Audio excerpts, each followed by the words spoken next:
When discussing the transition of Petronius Maximus to Avitus as emperor, it is undertoned by the sack of Rome in 455 upon Petronius' death by the Vandals.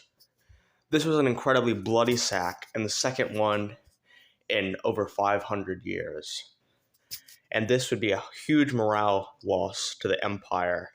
And this one took many more valuables than the sack in 410. And this is one of the reasons why Rome was much more of a shell of itself during the Middle Ages, because a lot of its old valuables that had been taken all over the Mediterranean world, from Judea to Britain, would be lost during this sack to the Germanic tribes who would loot it back and take it back to Africa.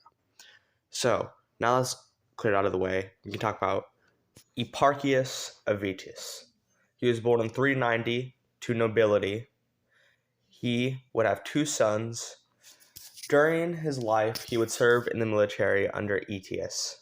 He would retire in 440 when Avitus would hear of the sack of Rome and the death of Petronius Maximus. When discussing the rise of Avitus, it is imperative to talk about how Theodoric II, son of Theodoric I the Great, helped him rise to the throne. He was the king of the Visigoths and a leader who would have a friendship with Avitus. And so when Avitus heard of the sack of Rome, Theodoric thought it would be a good idea to place him on the throne as a friendly person, and maybe even thought he would be a puppet to him and would have an advancement of his ambitions.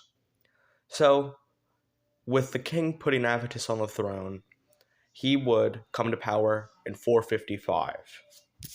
During his reign, there would be some successes and some defeats. In terms of successes, Vandal piracy was limited by Ricimer. But on the other hand, in Hispania, they further lost territory to the Visigoths. And during his short reign, he had a bad relationship with the Eastern Empire. He also had a bad economy and was Gallo-Roman and disliked by much of the native Italian population.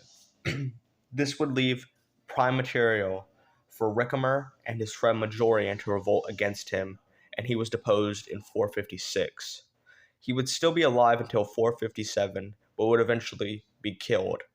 Maybe he was assassinated by them, or maybe he just died of illness. Due to late antiquity not having the best sources, we really don't know. So was Avitus a good emperor?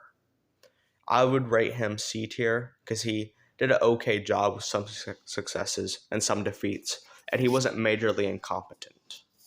Anyway, subscribe, like the video, and goodbye.